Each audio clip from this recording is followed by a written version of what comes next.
Okay, I think we can start. Thank you everyone for joining. So today we have Dr. Hossein Hosseini, who's gonna present about his current research project. So Hossein is an early career researcher for the Brain and Mind Center at the University of Sydney. His research is focused on systems modeling approaches to analyze complex socio-technical problems. In particular, his current research is concentrated on mental health policy analysis with using system dynamics modeling. So he received his PhD in industrial engineering, specifically socioeconomics systems engineering in 2016, and his research was focusing on systems modeling and model-based policy analysis.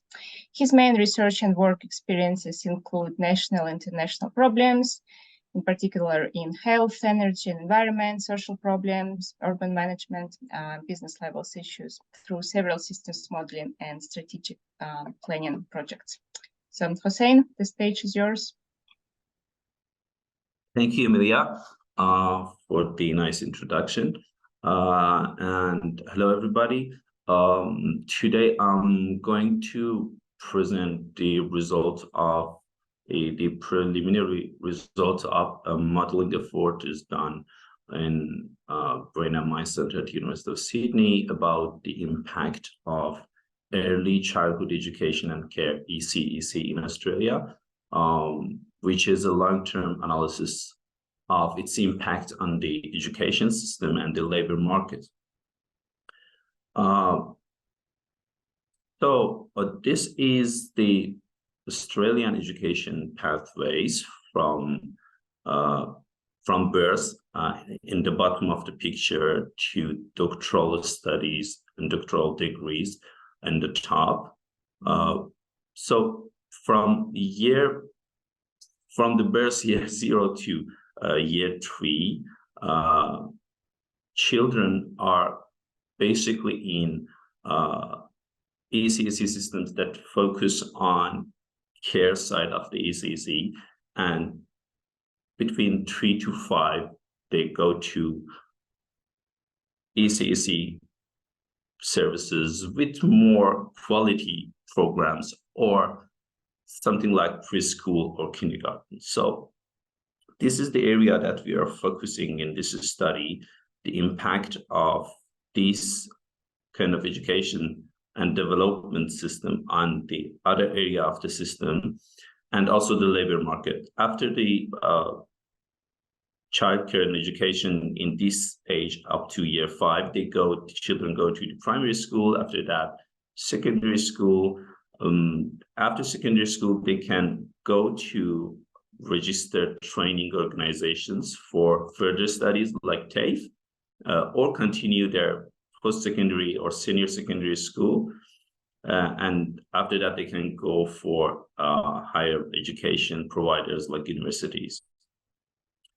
In RTO, they could go up by grade 1, 2, 3, 4, or diploma, advanced diploma, and they can go back to university in the middle of a bachelor degree, or after that, they can continue their studies at bachelor's, honors, graduate certificate or degrees, master's, and doctoral studies. So as you can see, there are different pathways from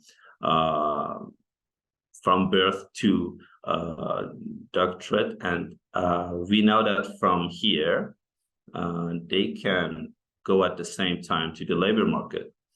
So we will have students that are studying or working or looking for work or not in labor force. So the education system kind of from here is kind of mixed with the labor market. Let's go back to the ECEC sector. This graph shows the share of 0 to 4 years children attending formal care, which includes different type of formal care, center-based daycare, family daycare, etc. We can see an increase in this rate up to around 45% now.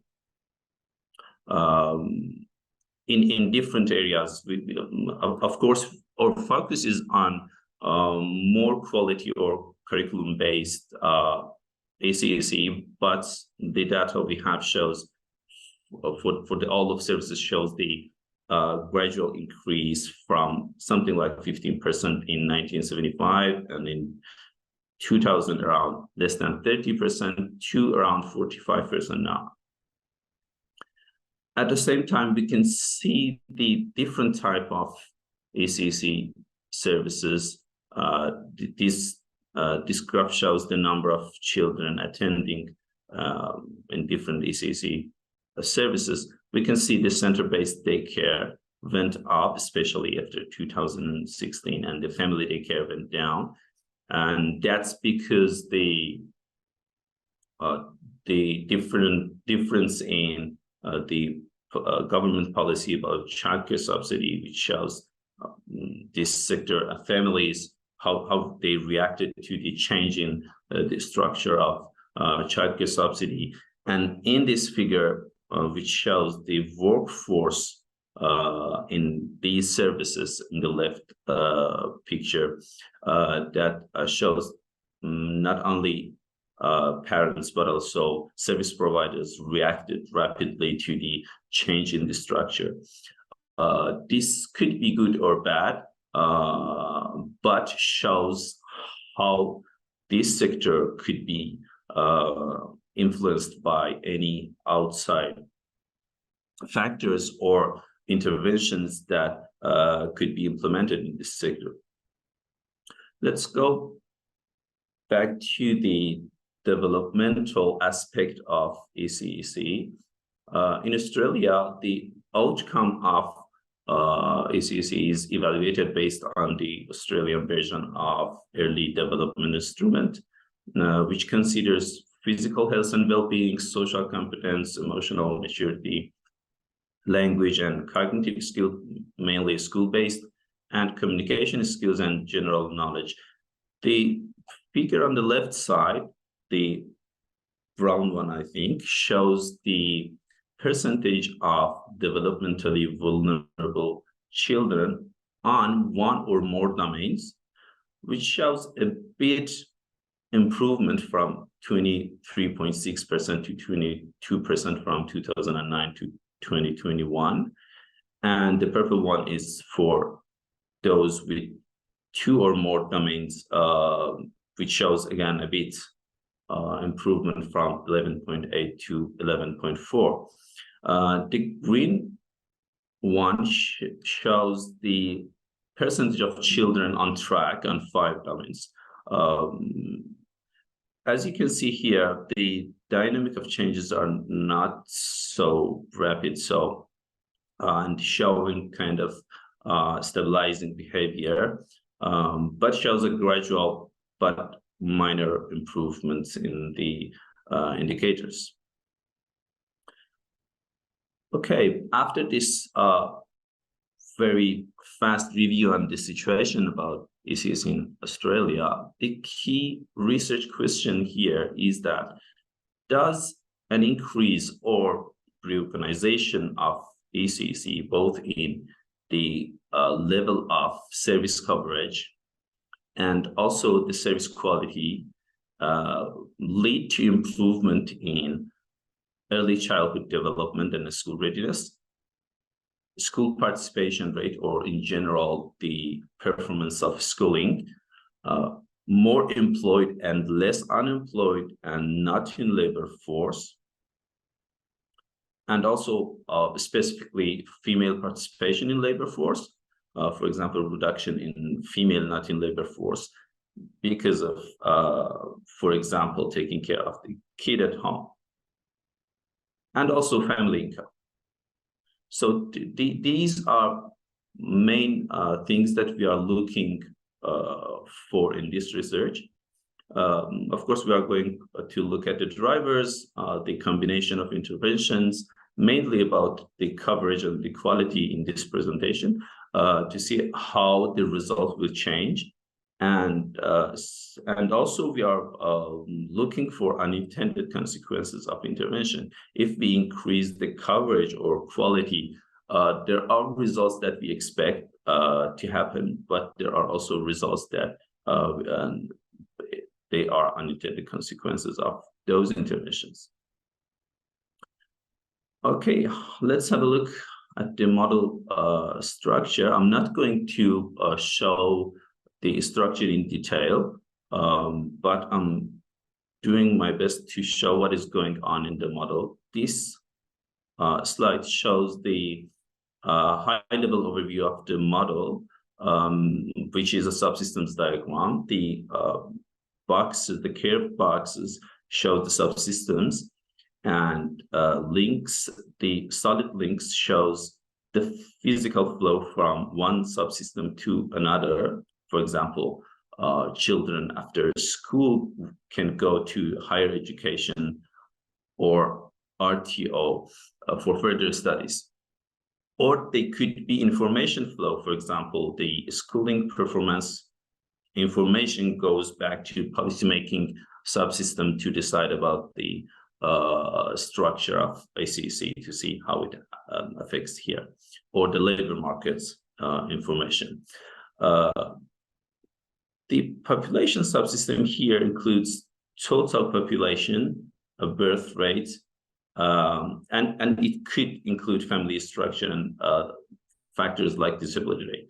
I should mention that this subsystem diagram, in this subsystem diagram, I tried to draw it as complete as possible, but in the model, I have not included all of them, like, for example, family structure, something like being a single parent or not could affect the ECEC program impact on those families, or the disability rate, how it affects on the number of children not in education, etc. So once I present the stock flow diagram, you will see some part of this variables and concepts are not in the stock flow diagram. So after birth, children could enroll in ECEC service or not. Then in ECEC subsystem, we have number of enrolled children could be divided to 0 to 2 and 3 to 4 years. The service quality, the service capacity, and developmentally vulnerable indexes, we could have it here. Service accessibility, profitability, and workforce quality could be added here. And after that, they could go to school, and also children could not enroll in this and with a delay go to the school. And for children at the school age, they could be at the school or not. But after that, they can go to higher education or RTO. We will have number of enrollment students and graduations here. And for school, we have number of students dropping out ratios to measure this flow, and the school participation rate. From here, they could be in the labor market, which is divided by employed, unemployed, and not in labor force. And not in labor force itself is divided by up to 45 and 45 plus people. And that's because the chance of having a new baby is completely different from this age. Yeah, one of the other reasons is that due to this reason, the data for not in labor force is available from this age before and after. So I used that stratification in the model.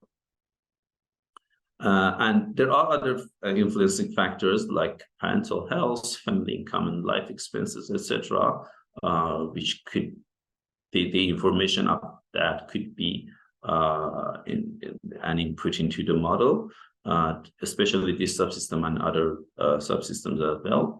And in the last subsystem, the structure, subsidies, quality assessment program, and the cost effectiveness of interventions could be calculated here, and based on that, some feedbacks on especially on the ECEC subsystem, we will see that.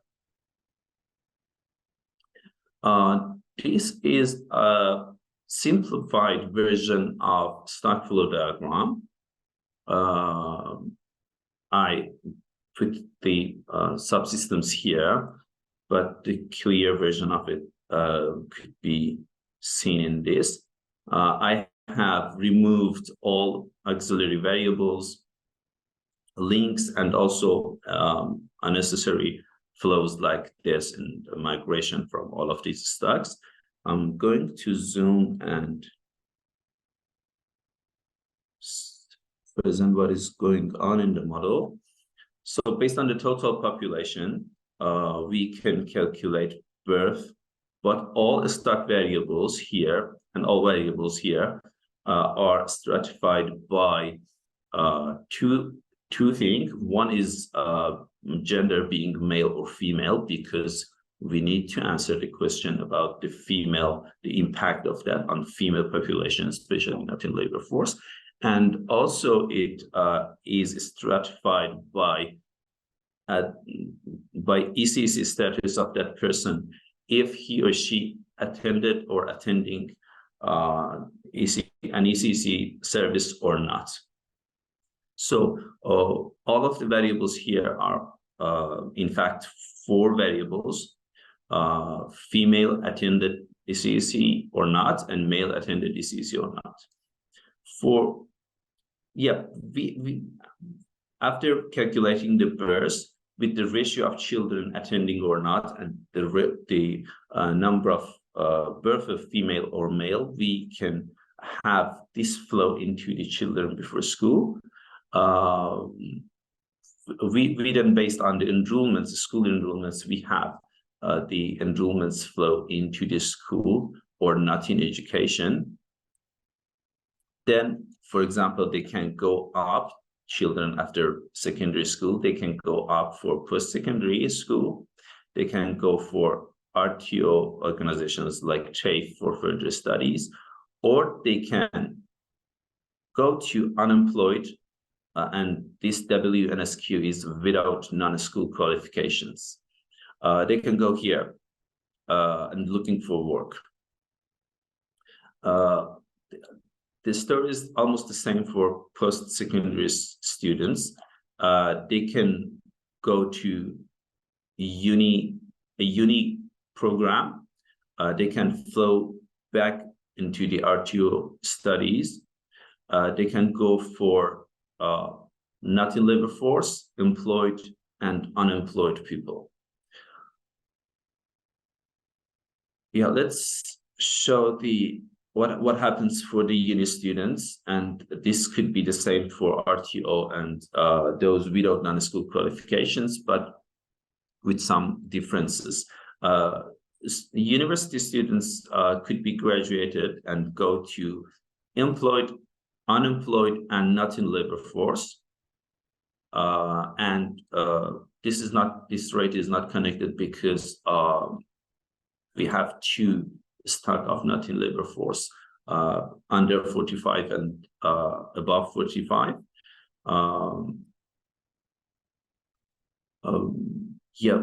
So they could go here, and there is a flow between employed, unemployed, and unemployed with not in labor force, and between all of them, which shows the labor market flows between these stocks.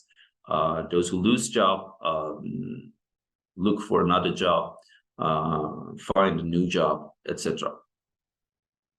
And at the same time, these stocks, these 4 stocks, and the university students, these are for students who are only study here. But what happens to those who study and employed at the same time? We have them all here, both employed and studying, both unemployed and studying, and not in labor force and studying with different ages. We have all of them here as well. The RTO students, this stock is a bit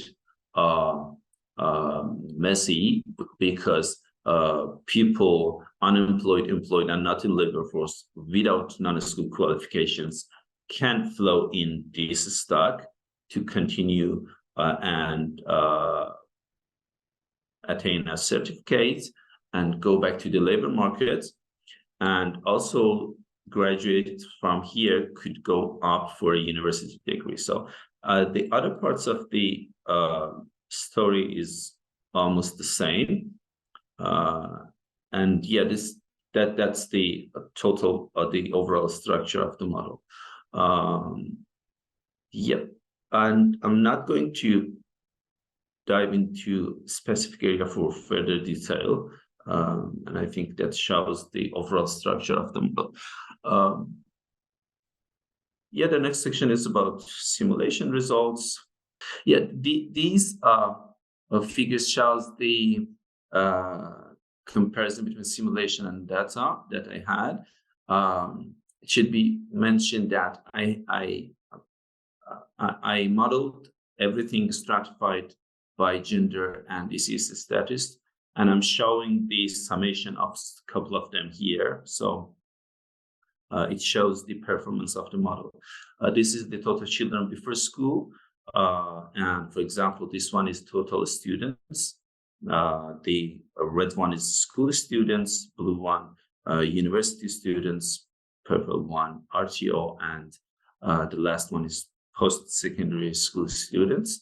This one shows school participation rate, which is in a good situation in Australia, but got a dynamic in it. This one is employed RTO graduates.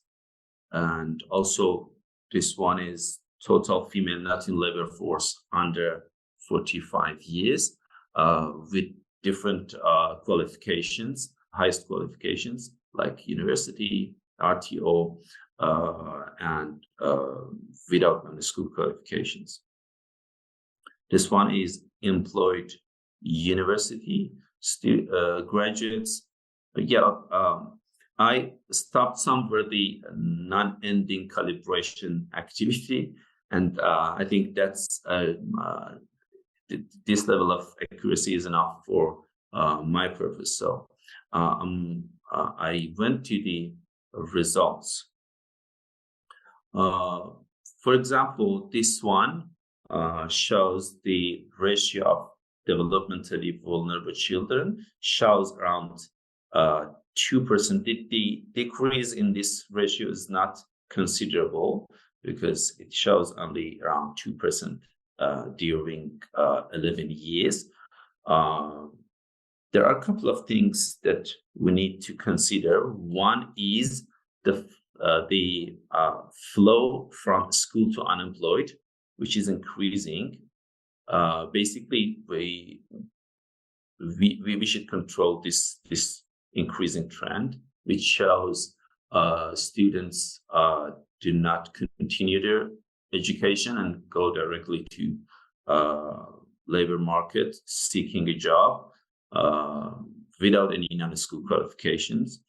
And we have we can see the difference of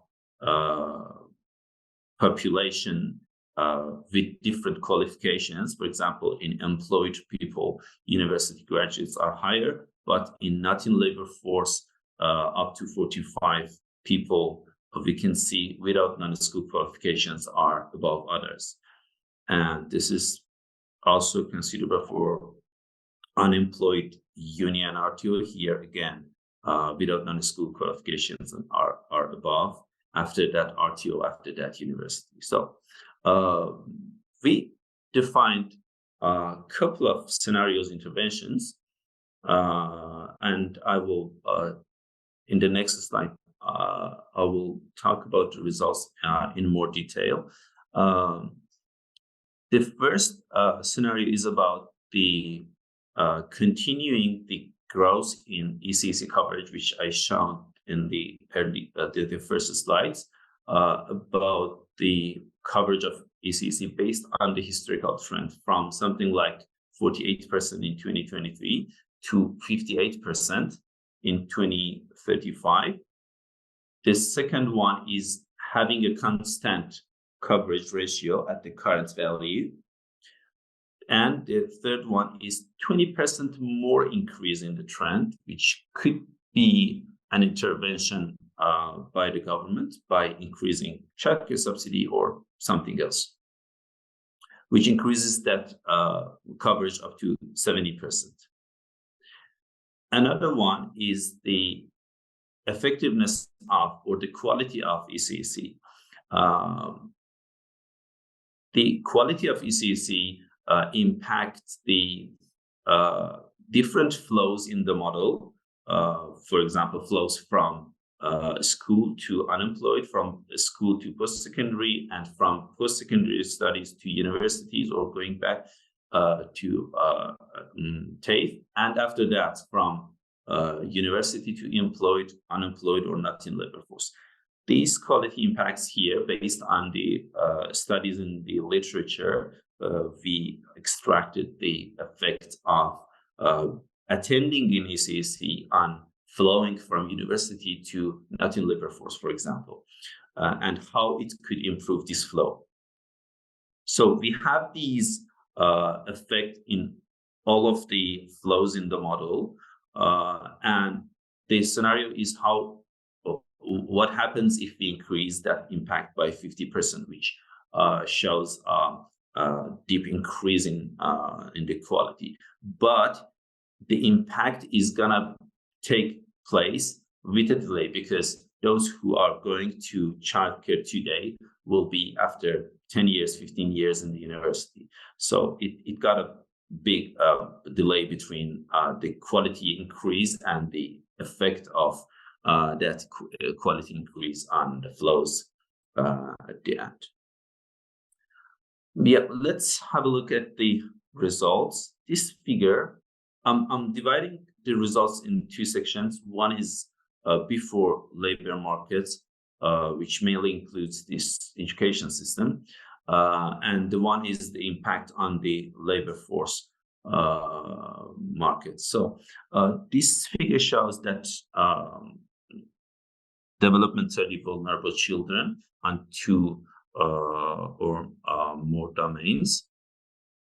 As you can see, the base run in blue shows a decrease around 2% over 11 years. But if we stop the coverage at 48%, it would be a bit higher.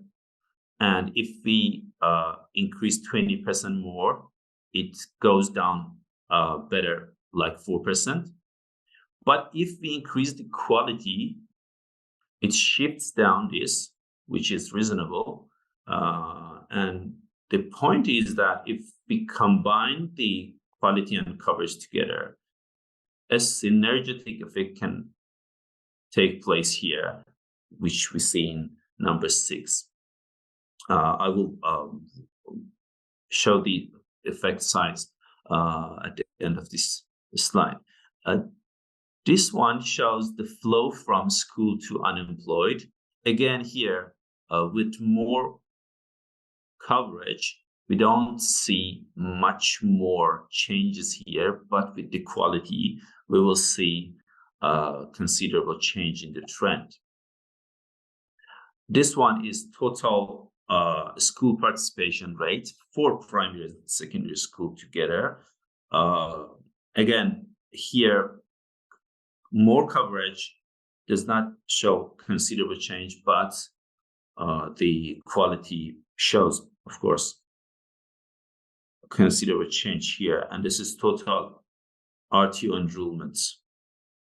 The story is the same here. So the combined intervention can decrease, for example, the vulnerable children by 28% compared to the base run.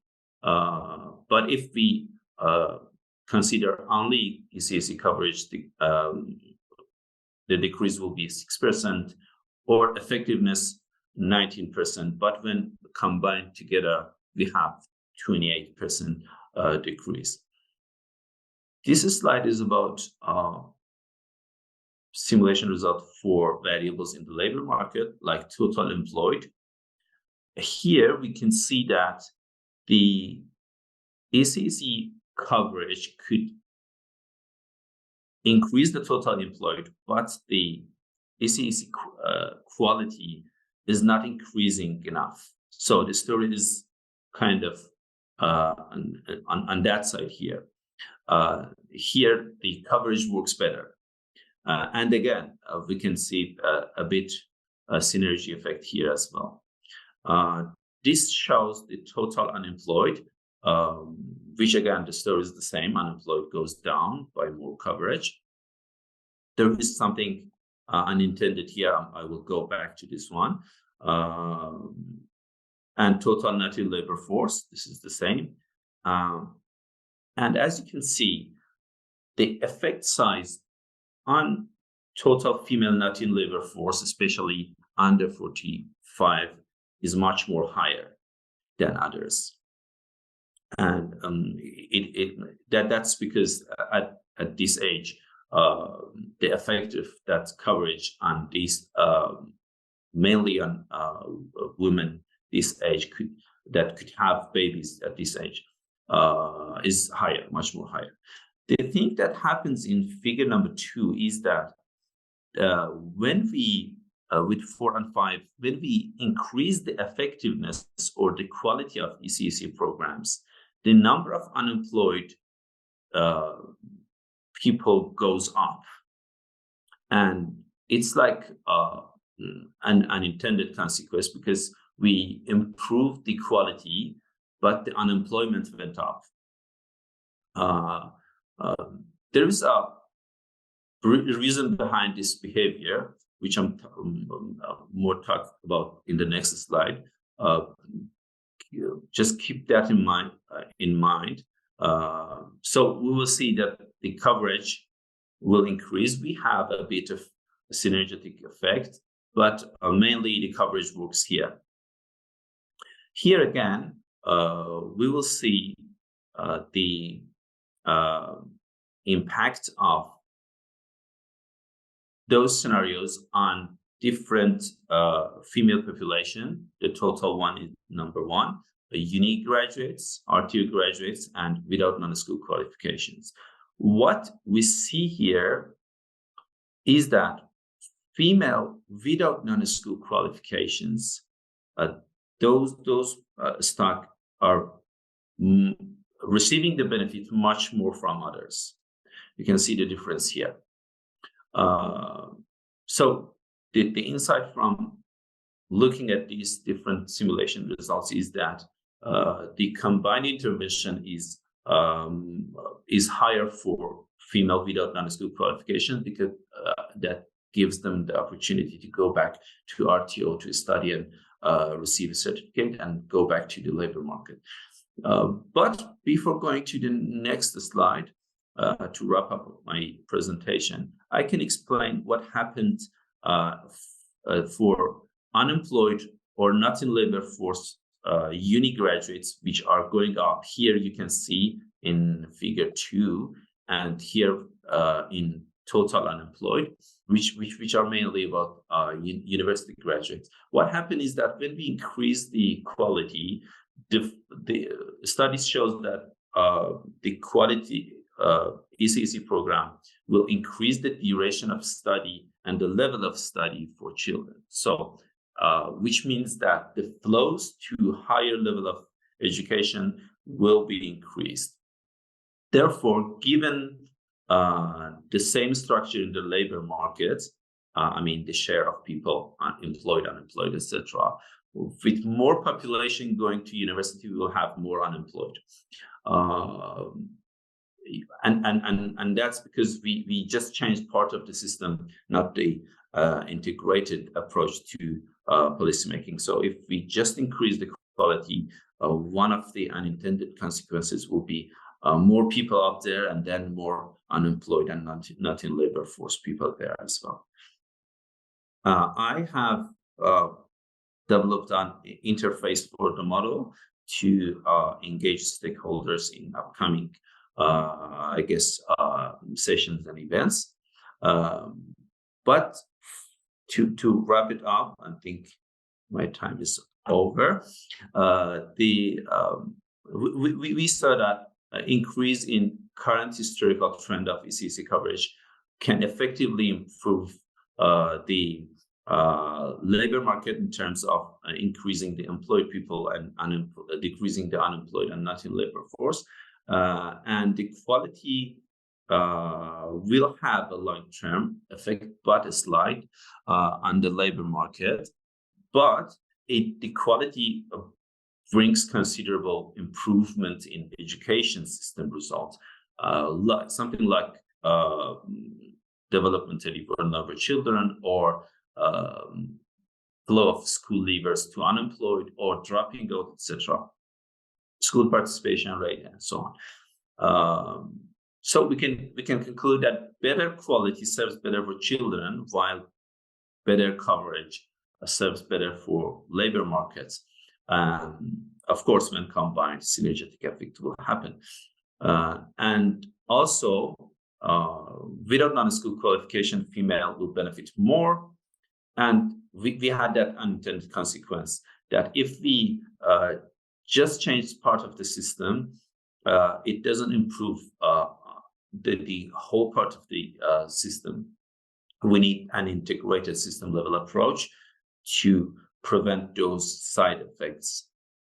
This was a kind of proof of concept model in this sector, and could be improved in many ways.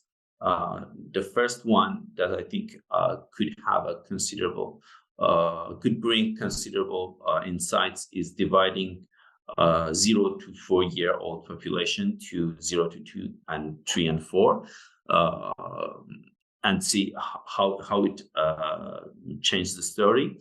And also one thing could be added to the model is the embedding the ECEC sector in the model, like different services, capacities, how the capacities are growing based on the, for example, profitability of service providing, the workforce service quality, etc. Children with disability could be added to the model. And we are also planning to add parental mental health to the model, and how that can improve especially mothers' mental health. We could also stratify population by socioeconomic index, because literature review supports the facts that better ECEC serves better for disadvantaged people. So we can add that as well. Also, we can have regional variations for this model. Yeah, this is the team. The supervisor is Associate Professor John Kipinti, and we have done this in collaboration with Dr. Christine Song. And yeah, I was the modeler. That was my presentation. Thank you for your attention, and let's stay connected. That's my email address to be in contact for inquiries. Yeah, I am stopping the share. Ready for conversations.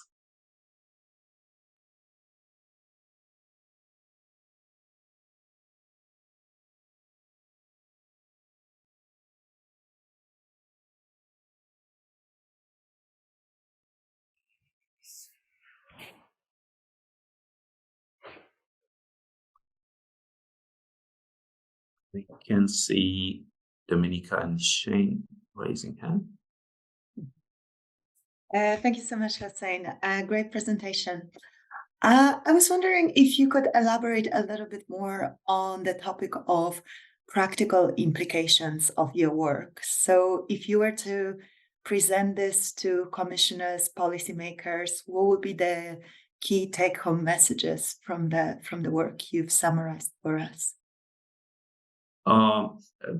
Thank you for that question.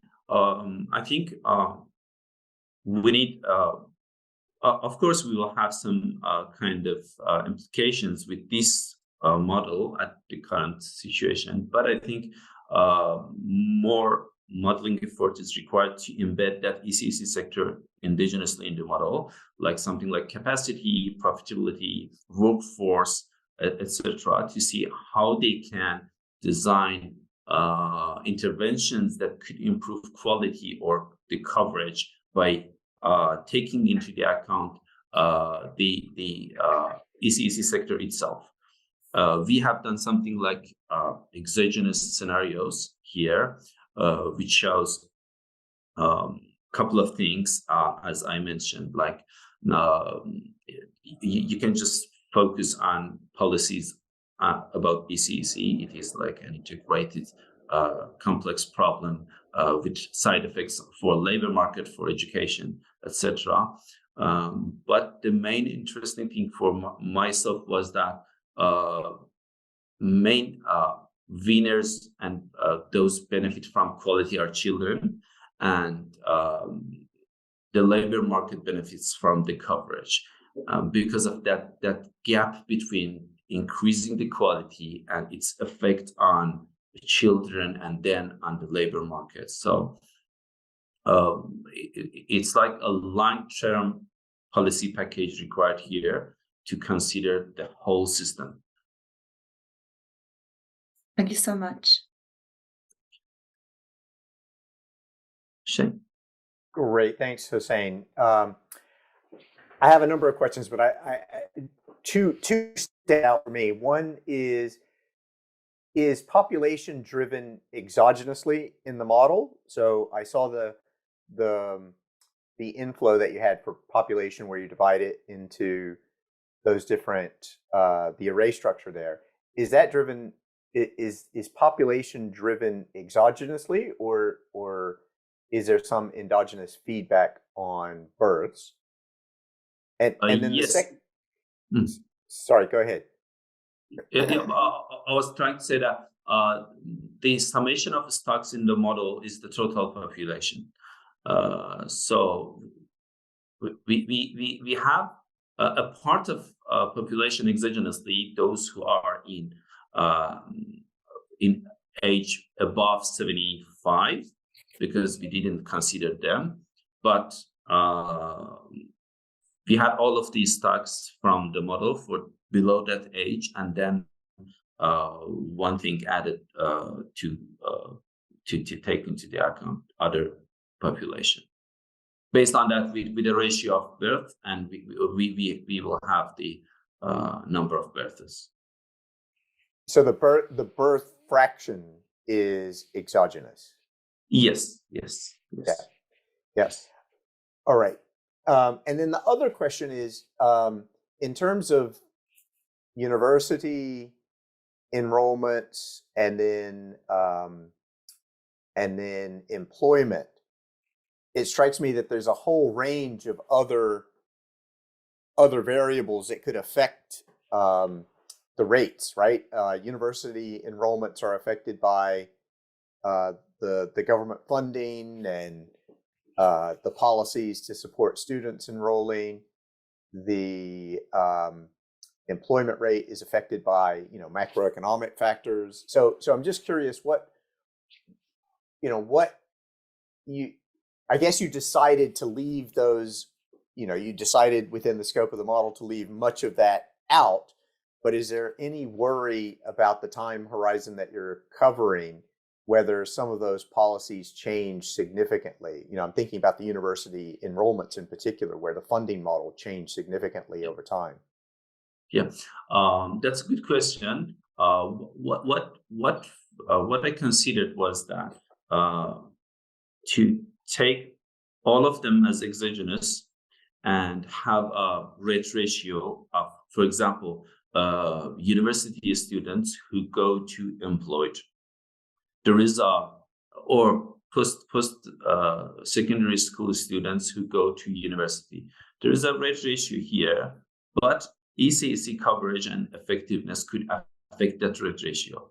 What I focused here in this model what is the impact of ECEC on that rate ratio, given that other stuff are the same, how it could impact the flows between stocks.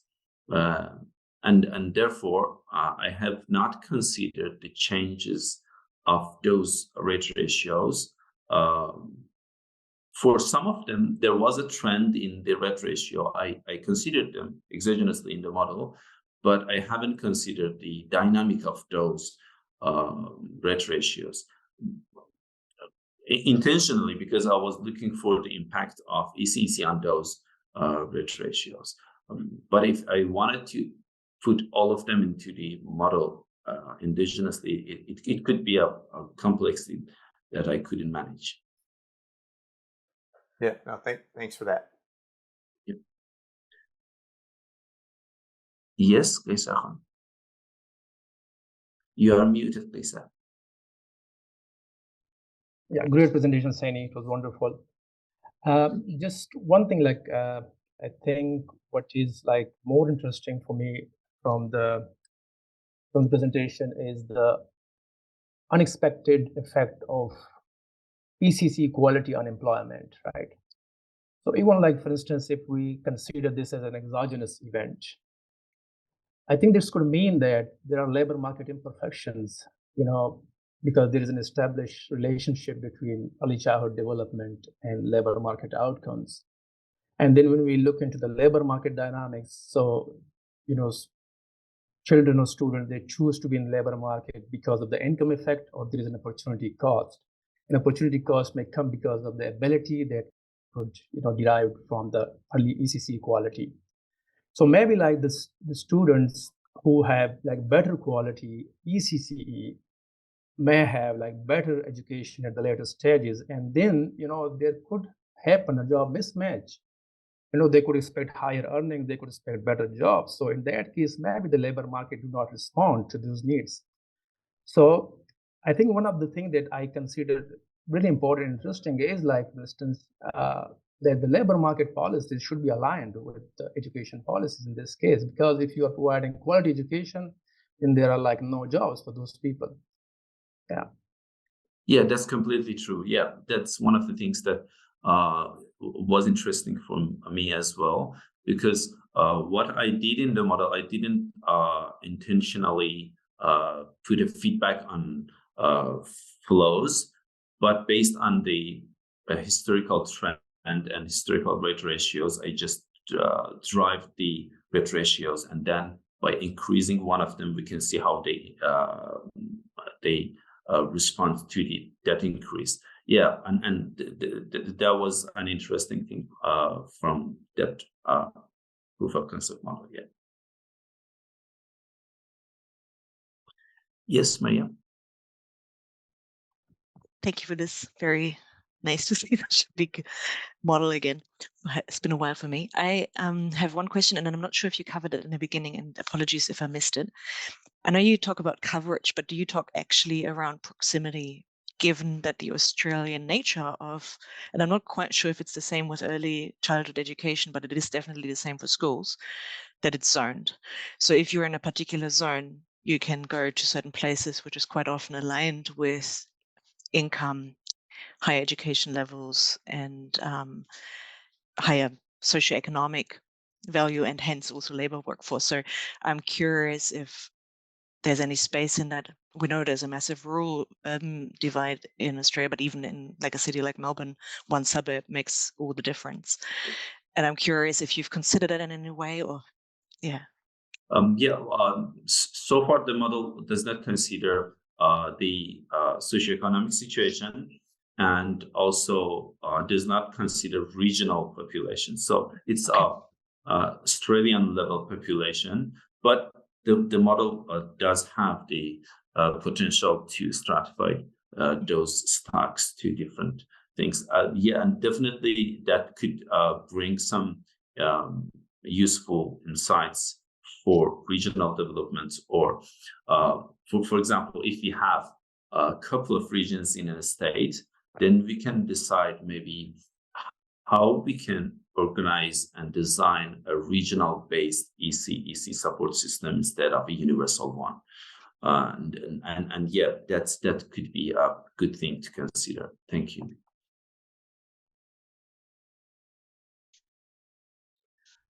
Hossein, can you clarify again why higher quality ECEC led to higher unemployment in the model?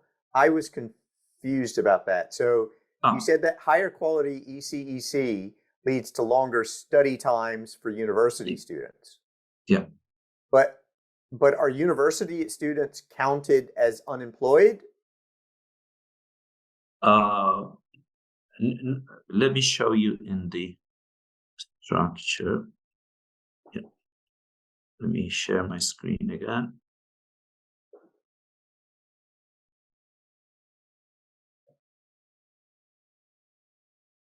Oh, Sorry if I'm the only one who didn't no worries. understand No worries. this. No worries. That's a good question. So this stock is university students.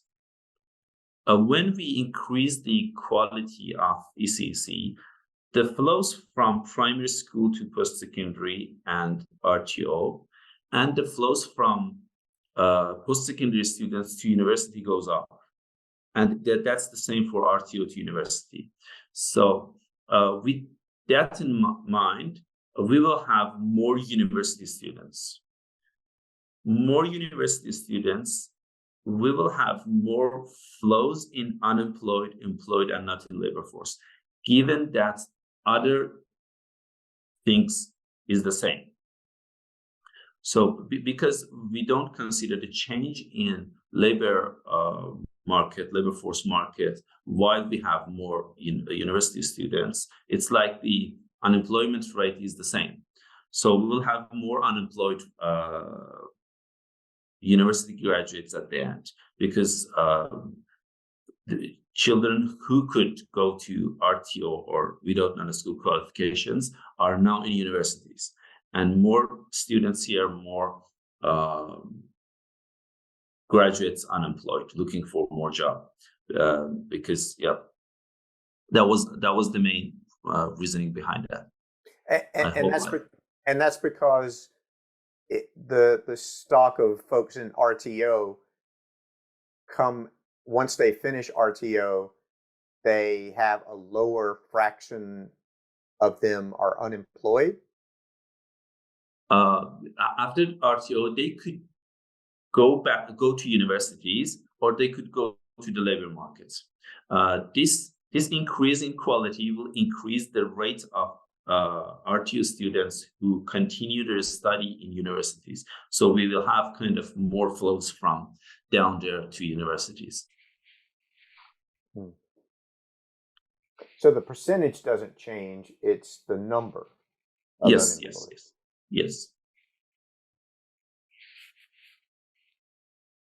And also the quality a bit increases the flow back of not in labor force, going back to the going back to search for job, which is unemployed.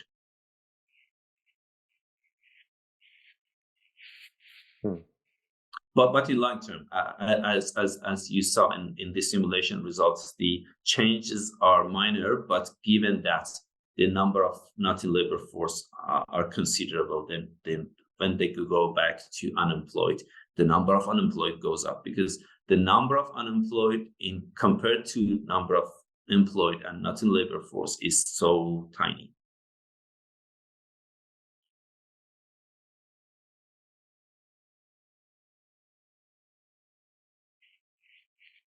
Okay, thanks. Yeah.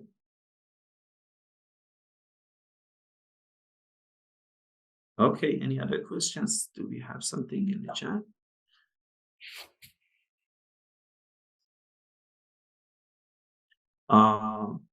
Cameron asked about the link to interface. It is not still online, but once I did that, I will share it for sure.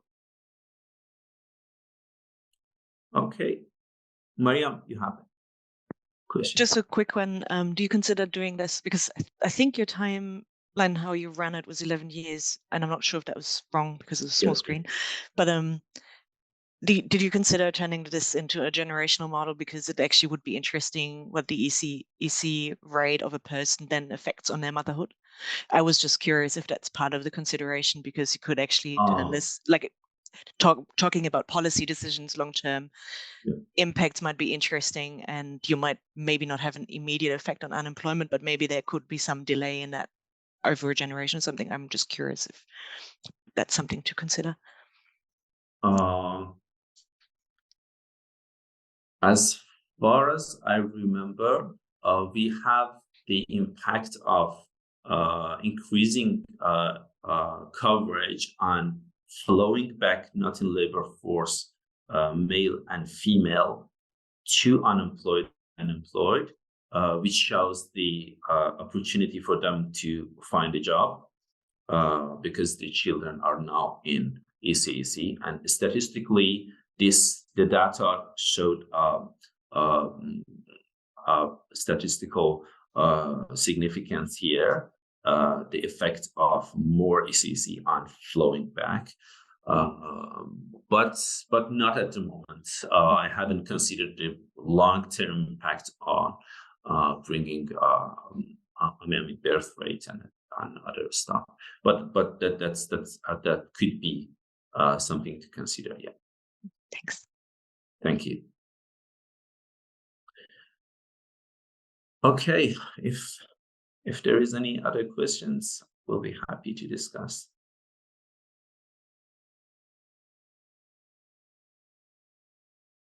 Yes, Abhinav? Yes, Ayad, thanks for the presentation. As a parent, I think one of my primary question would be that how does early childhood education coverage and quality translate to, let's say, change in income over a person's lifetime? Does it translate to them having a better income? Does it translate to a change in how poverty reduces or increases for a particular socioeconomic background? Yeah, that's a very good question. One of the immediate updates that I would like to do in the model is to add a family income thing to the model. For example, once we increase the ECEC coverage, then there will be more jobs for parents, and that will improve the family income. And it could, in the next feedback, it could improve the quality of schooling for the children of that family. And it could kind of reinforce the increase in quality by coverage. So I haven't considered that second degree feedback in the model, but it could be a nice one. Also, what I have did but not presented here was the impact of those policies on increasing GDP. For example, if we can assume that in general more jobs will bring more GDP. If we consider the GDP per capita to be constant with more jobs, which is not 100% true, but if we consider that having more jobs, we will have the difference in family income and more GDP, then we can kind of analyze the cost effectiveness from a very general and societal perspective, that if we spend more childcare subsidy for that increase, how many GDP will be back there, and is it cost effective or not? We can do those kind of things. So that your question have two aspects. One is micro for family level, which, yes, that's very important and could be added to the model. And one is the macro one, which is interesting for policymakers to see if they spend on quality increase and coverage increase, then is it cost effective or not? Okay, all right, thanks. Thank you.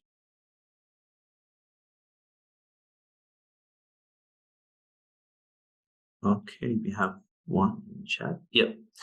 Okay, thank you everyone for joining today. Thank you so much. See you in the next events. Yeah. Thanks, Oceania. Bye everyone. Thank you. Bye. Thank you. Thank you so much. Bye. Bye. Bye.